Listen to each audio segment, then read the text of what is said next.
Hello students, आपण paper 2 मधला chapter 3 semiconductor digital ICs हा चॅप्टर बघत आहोत.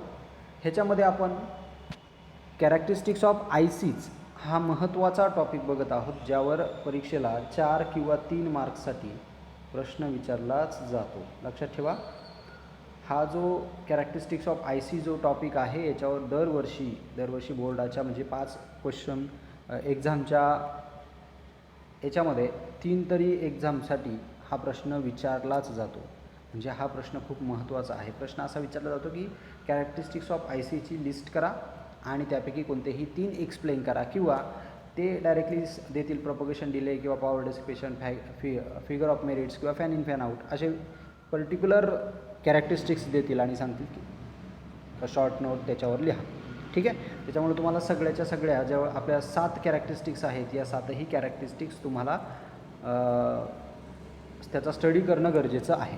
ठीक आहे. त्याच्यामध्ये आपण आत्तापर्यंत प्रोपगेशन डिले, त्यानंतर जसं त्याला TP असं म्हटलं जातं, त्यानंतर पॉवर डेसिपेशन त्याला PD म्हटलं जातं, फिगर ऑफ मेरिट्स म्हणजे FM, ह्या 3 characteristics plus fan in fan out आणि I अँड V पॅरामीटर्स या कॅरेक्टरिस्टिक्स आपण आत्तापर्यंत बघितलेल्या आहेत. उरलेल्या ज्या 2 कॅरेक्टरिस्टिक्स आहेत, नॉईज इम्युनिटी आणि ऑपरेटिंग टेम्परेचर, या आज आपल्याला या लेक्चरमध्ये बघायच्या आहेत. आता 6वी कॅरेक्टरिस्टिक्सकडे डायरेक्टली आपण जाऊयात. 6वी कॅरेक्टरिस्टिक्स आहे नॉईज इम्युनिटी, ज्यालाच नॉईज मार्जिन असंही म्हटलं जातं. आता नॉईज इम्युनिटी म्हणजे काय, तर डेफिनेशननुसार the maximum noise voltage a device can withstand without making the false change in out. बघा काय म्हणायचं आहे, नॉईज इम्युनिटी म्हणजे काय, तर एखादं डिव्हाइस असेल, ठीक आहे, आणि नॉईज म्हणजे काय सगळ्यात अगोदर समजून घ्या. इकडे जाण्याच्या अगोदर नॉईज म्हणजे काय, तर अनवॉन्टेड सिग्नल. ठीक आहे. आता आपण म्हणतो की आवाज गर्दी गोंधळ करू नका, राईट, गोंधळ वगैरे करू नका, म्हणजेच काय, जे काय चाललेलं काम आहे त्याच्यामध्ये डिस्टर्बन्स नको म्हणून काय, तर नॉईज करू नका, राईट. मग आता समजा शिकवत असेल आणि मुलं जर बडबड करत असेल, तर त्या ठिकाणी मुलांचा आवाज हा काय झाला, त्या ठिकाणी नॉईज झाला, म्हणजे तो काय झाला, डिस्टर्बन्स झाला, म्हणजे अनवॉन्टेड पार्ट झाला, राईट. तर हा जो काही नॉईज आहे आयसीमध्ये, नॉईज इम्युनिटी हा पार्ट किंवा ही कॅरेक्टरिस्टिक्स का महत्त्वाची आहे ती नीट समजून घ्या. आता नॉईज म्हणजे तुम्हाला सगळ्यांना समजलं आहे, नॉईज म्हणजे एक अनवॉन्टेड पार्ट आहे जो की गरजेचा नसतो, मात्र तो ॲड होत असतो कोणत्या ना कोणत्या कारणांमुळे. ICमध्ये असू द्यात, म्हणजे डिजिटल सिस्टीममध्ये असू द्यात, ॲनालॉग सिस्टीममध्ये असू द्यात, किंवा आपल्या सुद्धा लाईफ लाईनमध्ये नॉईज ही गोष्ट ॲड होत असते. ठीक आहे. फॉर एक्झाम्पल जर सांगायचं, आपलं लेक्चर जर चालू असेल आणि जर बाहेरून इतर काही आवाज येत असेल, मग तो आवाज गाण्यांचा असेल, सॉंग्सचा असेल, किंवा रस्त्याने जाणारे गाड्यांचा असू देत, त्यांचा हॉर्नचा आवाज असू द्यात, हा जो काही आवाज आहे अनवॉन्टेड सिग्नल, माझा आवाजाशिवाय किंवा आपल्या लेक्चरच्या आवाजाशिवाय जो आवाज येईल तो आपल्यासाठी आपण काय म्हणूयात, तर तो आहे नॉईज, राईट. मग नॉईज इम्युनिटी, आता या शब्दाचा अर्थ समजून घ्या. मी अगोदर आपल्या बेसिक लाईफमध्ये समजून सांगतो, लाईफचं एक्झाम्पल देऊन तुम्हाला समजून सांगतो, म्हणजे तुमच्या लक्षात येईल.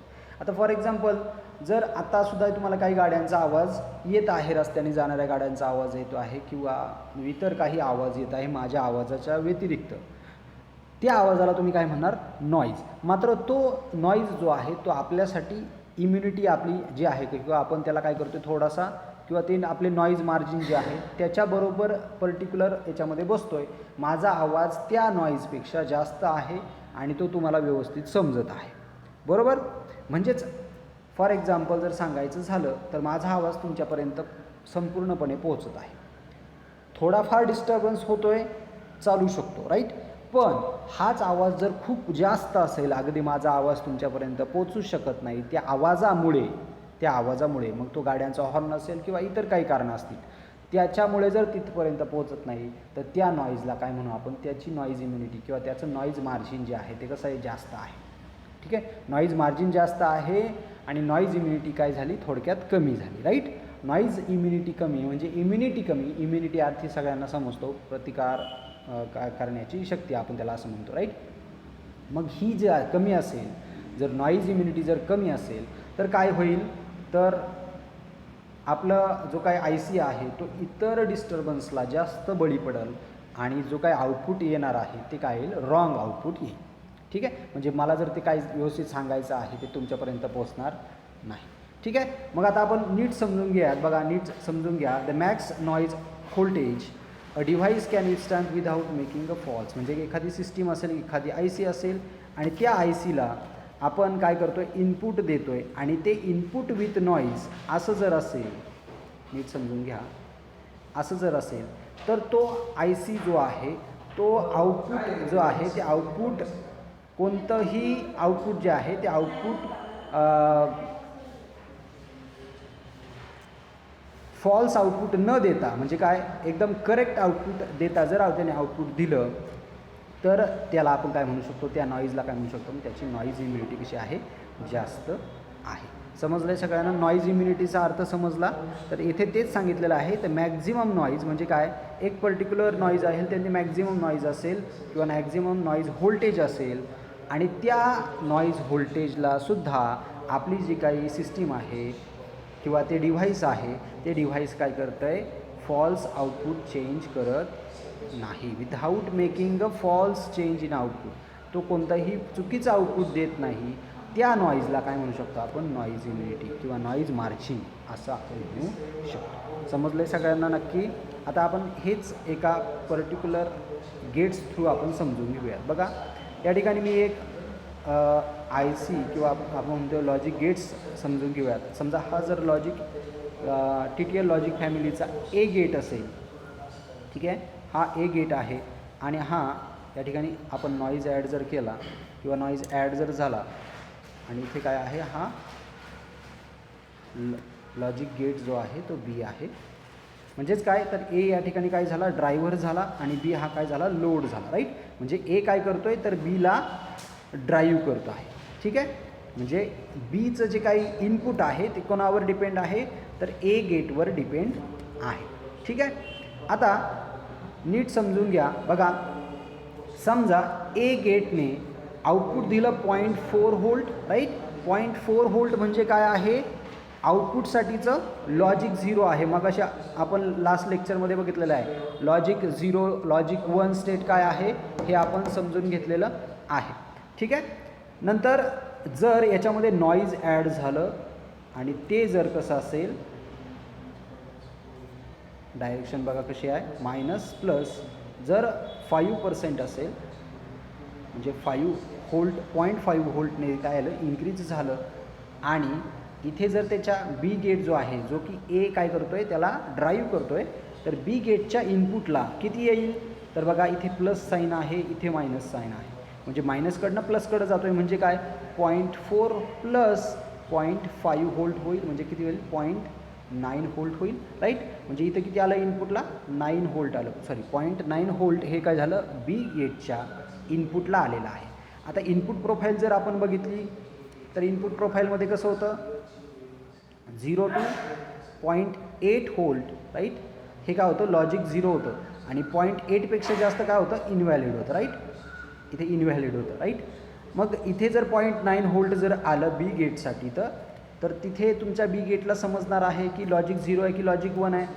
जसं की A गेटने काय दिलं होतं, लॉजिक 0 दिलं होतं. राईट, 0.4 व्होल्टपर्यंत दिलं होतं. आउटपुट प्रोफाईलमध्ये जर चेक केलं तर 0.4 म्हणजे काय, तर तुमचं लॉजिक 0 आहे. पण त्याच्यामध्ये जर नॉईज ॲड झाला आणि तो किती असेल, 0.5 व्होल्ट इतका असेल, तर तुमचा B गेटसाठीचं इनपुट किती येईल, तर 0.9 व्होल्ट इतकं येईल. राईट, हे जर वेगळ्या पद्धतीने जर समजून सांगितलं, इथे एक गेट आहे. राईट, आणि इथे दुसरा आपला B गेट आहे. ठीक आहे, तर A गेटने किती दिलं इनपुट, सॉरी आउटपुट 0.4, तर Bला किती भेटायला पाहिजे, तर 0.4च भेटायला हवं. मात्र तिथे जर नॉईज ॲड झाला आणि तो जर 0.5 असेल तर तिथं 0.9 आलं आणि 0.8पेक्षा जास्त जर इनपुट प्रोफाईलमध्ये असेल तर त्या ठिकाणी आपण काय समजून जातो की लॉजिक 0 आहे. पण 0.8पेक्षा जास्त आहे तर इनव्हॅलिड समजतो आपण. राईट, म्हणजे हे काय आलं, इनव्हॅलिड, आणि त्याच्यामुळे तुमचा B गेट जो आहे त्याला समजत नाही की लॉजिक 0 येते की लॉजिक 1 येतं आहे आणि तो जो आउटपुट देणार आहे ते कसं देणार आहे, रॉंग आउटपुट देणार आहे. आणि रॉंग आउटपुट म्हणजेच काय, तर इनव्हॅलिड या ठिकाणी तो काय देईल, आउटपुट देईल.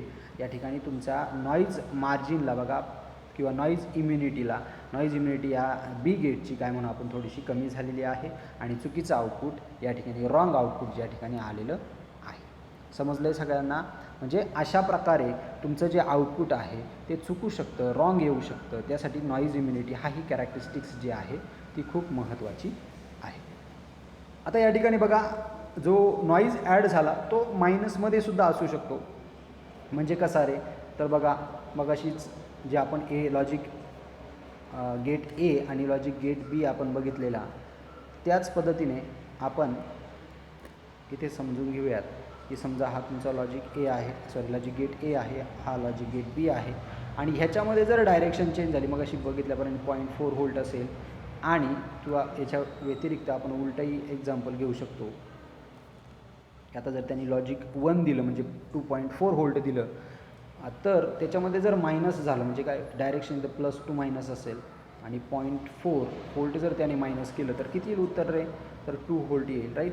आणि इथे मग काय येईल, तुमचं 2 व्होल्ट येईल इनपुटसाठी. आणि इनपुटसाठी 2 व्होल्ट म्हणजे काय, तर लॉजिक 1 आहे आणि इथेही त्याने आउटपुट प्रोफाईलमध्ये काय 2.4पेक्षा जास्त म्हणजे लॉजिक 1 त्याने दिलं होतं आणि आउटपुटलाही तुम्हाला लॉजिक 1 भेटलेलं आहे 2 व्होल्ट. जरी इथे मायनस जरी झालं तरी इथे जर नॉईज इम्युनिटी चांगली असेल, इथे नॉईज इम्युनिटी चांगली आहे कारण 0.4 जरी मायनस झालं तरी त्याचं 2 आलं आणि लॉजिक त्याला आपण 2 व्होल्टला इनपुट प्रोफाईलसाठी लॉजिक 2 व्होल्ट म्हणजेच काय, तर लॉजिक 1 असतं, बरोबर. म्हणजे इथे कोणतंही आउटपुट रॉंग होणार नाही कारण याच्यामध्ये नॉईज इम्युनिटी जो आहे तो किंवा नॉईज मार्जिन जे आहे ते या प्रकारे आहे आणि ते कसं होतं, थोडंसं कमी होतं नॉईज मार्जिन आणि त्याच्यामुळे नॉईज इम्युनिटी ही कशी आहे, थोडीशी चांगली असल्यामुळं तुमचं आउटपुट या ठिकाणी येणार आहे. समजलं आहे सगळ्यांना? नॉईज मार्जिन, नॉईज इम्युनिटी काय भाग आहे आणि ती कशी आपल्याला महत्त्वाची आहे. जर नॉईज इम्युनिटी कमी असेल किंवा नॉईज मार्जिन हे जास्त असेल तर तुमचा IC जो आहे तो रॉंग आउटपुट देऊ शकतो. म्हणून आपण या ठिकाणी परत एकदा त्याची डेफिनेशन समजून घेऊयात की जर नॉईज एखादं मॅक्झिमम नॉईज इम्युनिटी म्हणजे काय, तर मॅक्झिमम नॉईज ॲड होऊ शकते मात्र कोणतंही आउटपुट ICचं किंवा डिव्हाइसचं रॉंग येणार नाही, त्या नॉईजला तुम्ही नॉईज इम्युनिटी असं म्हणू शकता. समजले सगळ्यांना?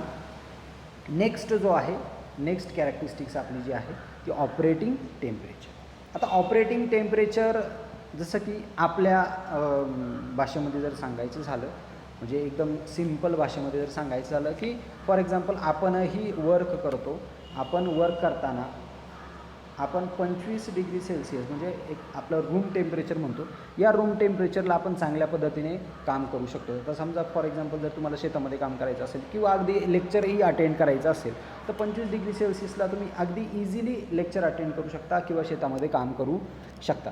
मात्र जर ते टेम्परेचर इन्क्रीज झालं किंवा डिक्रीज झालं, समजा ते इन्क्रीज होऊन 40 डिग्री सेल्सिअस झालं म्हणजे खूप गरम होतं आहे, किंवा ते कमी झालं अगदी 18, 19, 17 डिग्री सेल्सिअस झालं म्हणजे थंडी वाजायला लागली किंवा इकडे खूप गरम व्हायला लागलं, तर बघा तुमचं नीट लेक्चरला लक्ष लागणार नाही, तुम्ही डिस्टर्ब होणार.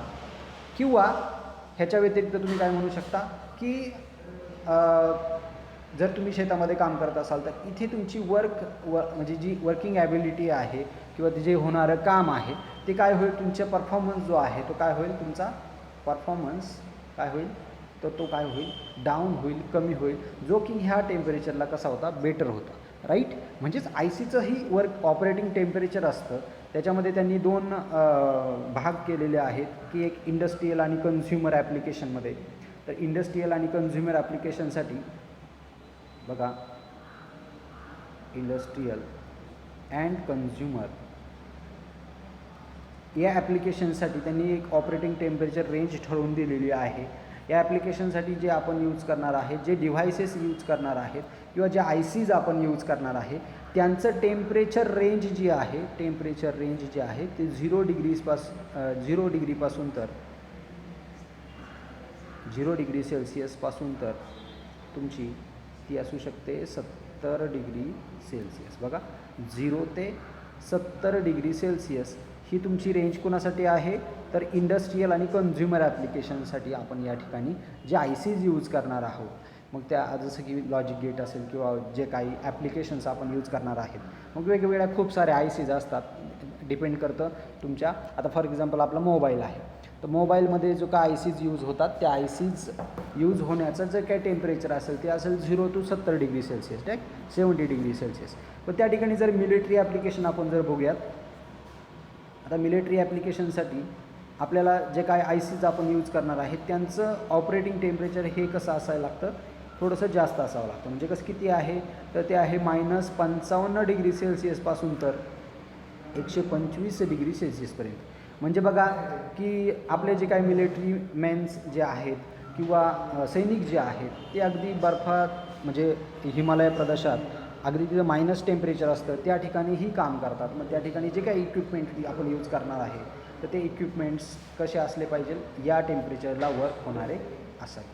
किंवा अगदीच टेम्परेचर इन्क्रीज झालं किंवा बर्न झाला किंवा एक खूप हीट जनरेट झाली, आजूबाजूला बॉम्ब पडत आहेत किंवा काय, तर तरीही तुमचा जो काही टेम्परेचर इन्क्रीज जरी झाला तरी त्या इन्स्ट्रुमेंटने, त्या डिव्हाइसने किंवा एखादी गन असेल, फॉर एक्झाम्पल बंदूक असेल, आपण असं म्हणूयात बंदूकमध्ये आता IC तरी नसतो, मात्र आपण असं म्हणूयात की जर बंदूक जर असेल आणि ती जर 0 to 70 डिग्री सेल्सिअसमध्ये जर वर्क होणारी असेल तर जर तुम्ही -डिग्री सेल्सिअसमध्ये ज्यावेळेस जाल तर त्यावेळेस ती वर्कच होणार नाही, म्हणजे त्याचा उपयोग होणार नाही. म्हणजे जर आपण मिलिटरी ॲप्लिकेशनमध्ये बघतोय तर मिलिटरी ॲप्लिकेशनमध्ये जे काही ICs आपण यूज करतोय त्यांचं ऑपरेटिंग टेम्परेचर हे -55 डिग्री ते 125 डिग्री सेल्सिअसपर्यंत असलं पाहिजे.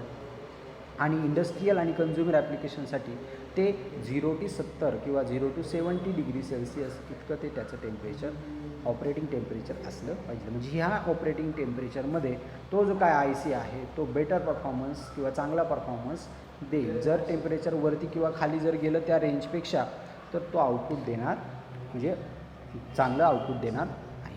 समजलं आहे सगळ्यांना? तर इथे आपली कॅरेक्टरिस्टिक्स ऑफ ICs इथे संपलेला आहेत. आपण टोटल 7 कॅरेक्टरिस्टिक्स बघितलेल्या आहेत. तुम्हाला ह्या 7ही कॅरेक्टरिस्टिक्स कशा लक्षात ठेवायचा त्याचा एक फॉर्म्युला सांगितलेला आहे. काय तर 2P 2F त्यानंतर IV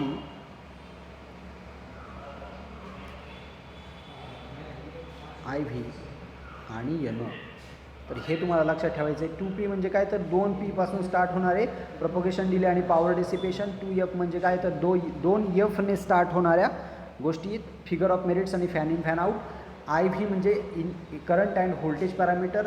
N म्हणजे काय तर नॉईज इम्युनिटी आणि O म्हणजे काय तर ऑपरेटिंग टेम्परेचर. तर हा जो फॉर्म्युला आहे 2P 2F IV NO, तर हा फॉर्म्युला तुम्हाला लक्षात ठेवायचा आहे जेणेकरून तुमच्या 7ही कॅरेक्टरिस्टिक्स तुमच्या लक्षात राहतील. समजलं आहे सगळ्यांना? या ठिकाणी आपला जो काही कॅरेक्टरिस्टिक्स ऑफ ICs हा टॉपिक आहे या ठिकाणी संपलेला आहे. ठीक आहे, तर या ठिकाणी आपण थांबतो.